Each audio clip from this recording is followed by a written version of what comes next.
This is Islamic Dad here. If you enjoy this channel, please subscribe. It helps me out a lot.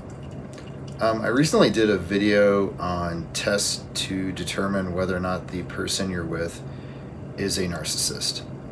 And I am happy that people did leave some comments as far as their experiences or ideas around using those with people in their lives.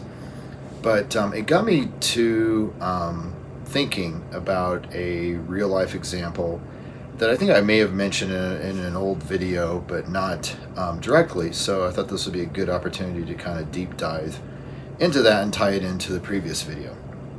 So my covert narcissist ex-girlfriend, there was a point fairly early in our relationship, I believe probably either right before the end of the love bombing phase or right after the end. But either way, I mean, things were otherwise really good for us, or between us. But there was something that she did consistently in the relationship that bothered me enough that I needed to just set a boundary. And I like to think that I don't go too personal in my videos, and that I keep things more at a high level. But with this, I'm going to go a little bit deeper, a little bit personal. So I don't like it when my exes, I don't like it when the person I'm with talks about having sex or sexual acts with previous people, previous boyfriends, etc., especially in excruciating detail. I don't think it's appropriate for the relationship for lots of reasons. And it's not about jealousy or anything like that. It's that if I'm with my partner at the time, I want them to be present. I want them to be thinking about us, what we're doing. I don't want them in their head, and especially not in their head thinking about like some guy that they were with 10 years ago. And I find that rude, and it's just, and I have said, that as much to, my ex-girlfriend. I said, look, if you want to like talk about that stuff, talk about it with your friends, if you want to think about that, that's fine. I'm not telling you not to think about those things. I'm just saying, this is us. This is our time together. Let's focus on what we're doing now, be present, enjoy the moment, etc. But narcissist being narcissist just kind of blew me off with that. And so I had to lay down a hard and fast boundary around it. And I just said, I don't want to hear about, sexual, activity, especially in detail, that you had with previous partners. I've explained that before, and if you do it again, I'm going to have to take a break and consider whether or not this relationship is healthy for me, because it's not healthy for me to be around a partner who feels, compelled to talk about those things, with me or to me when I've already explained that it makes me uncomfortable. Anyways, as you can imagine, she exploded like an atom bomb, as all narcissists do when you lay down a boundary with them. But it was very cut and dry for me. So I just said, okay, maybe we shouldn't be together. Okay, bye. And that was it. And we basically split at that time. I broke up with her because she refused to respect my boundary and basically said as much, like, I'm not going to do that. Um, so right there, that's a good indication of someone that's a narcissist. When you say, "Hey, I don't want you to do this because it makes me really uncomfortable, and I want us to focus on something else," and their reaction is not about your feelings. Their reaction is 100%, you're trying to control me. You're trying to limit my actions. You're trying to limit my thoughts, what I say, what I do, etc. And so that's the perspective of the narcissist. So right there is a really good test to determine whether or not someone's a narcissist. The second part that I wanted to add to this that I haven't really gone into because I don't even know where to go with it is that so as I said, I laid down the boundary. She said, basically I refused to respect that boundary, and I said, okay, then we're done, bye. That was the end of the relationship. The next day, she called, texted, etc., said, we need to talk, please come over, blah, blah, blah. And I didn't know,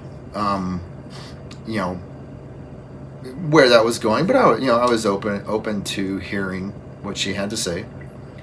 And so I went over there, and she apologized profusely. She apologized like 20 times in a row.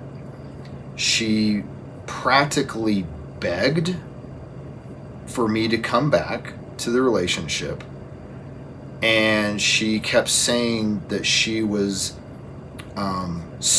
mortified, just scared that she had ruined things between us, and that she was just basically just in an absolute state of terror that she had destroyed things, and that there was no chance of recovery, and that and again, just every 4 words was, I'm sorry, I'm sorry, I'm sorry, please forgive me, please forgive me, please forgive me. So and the thing I want to point out here is this is from a really nasty narcissist, and it's not like she wasn't a narcissist at that point. It was a couple of things. One, it was abandonment issues.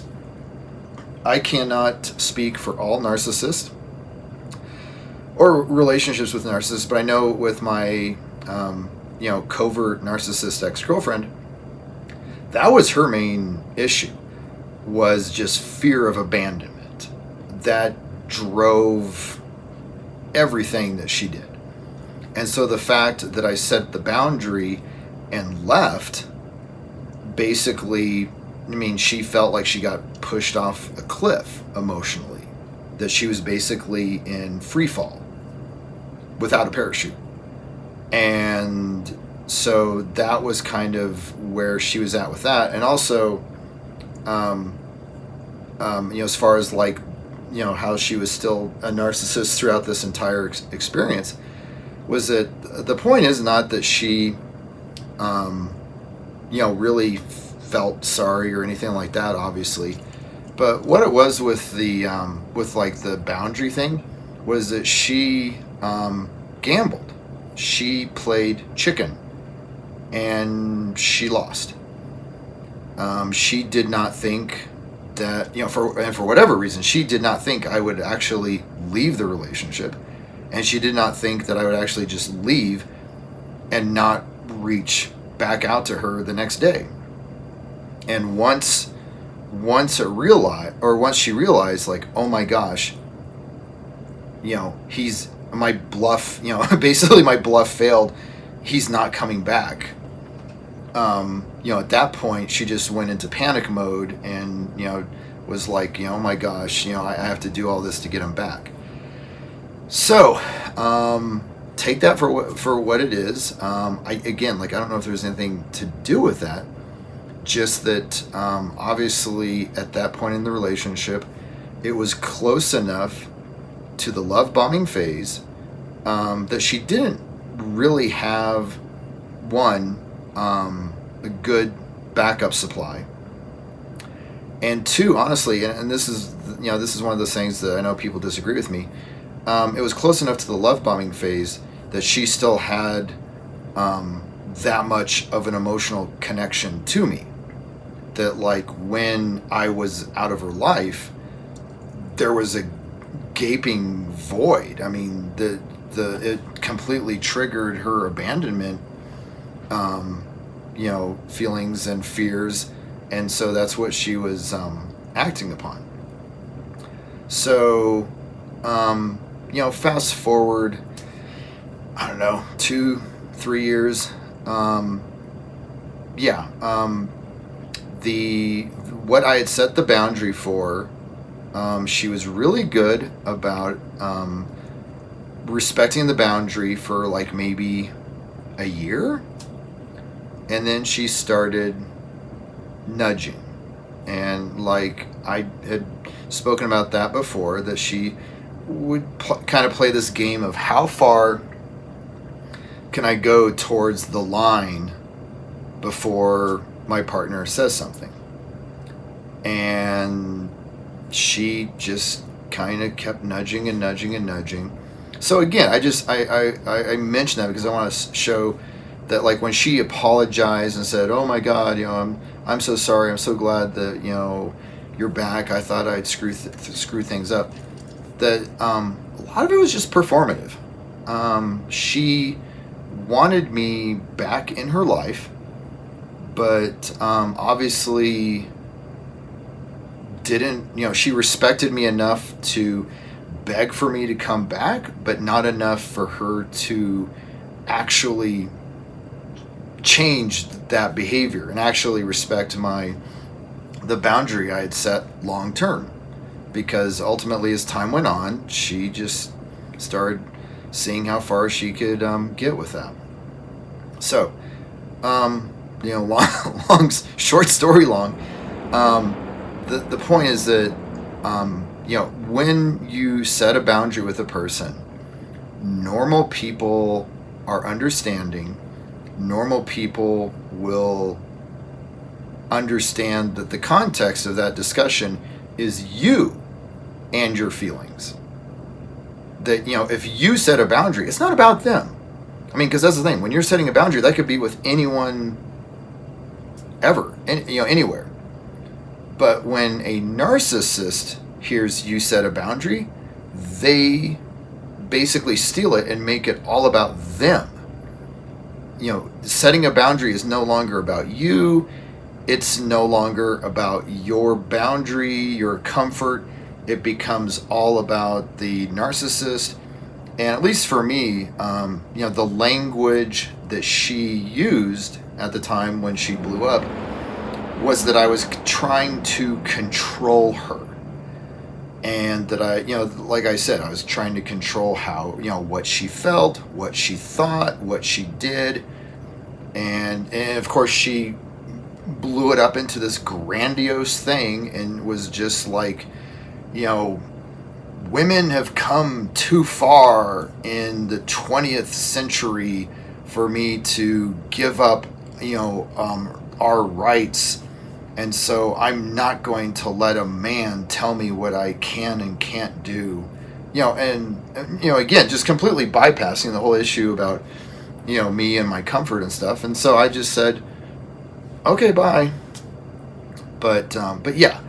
So setting a boundary, I think, is an amazingly easy, simple, and quick way to determine if the person you're with is a narcissist. Because if you set a boundary with a narcissist, they will explode. They will make it about them. They will not they will not discuss your feelings. They will discuss them and their feelings. So hopefully this video has been helpful.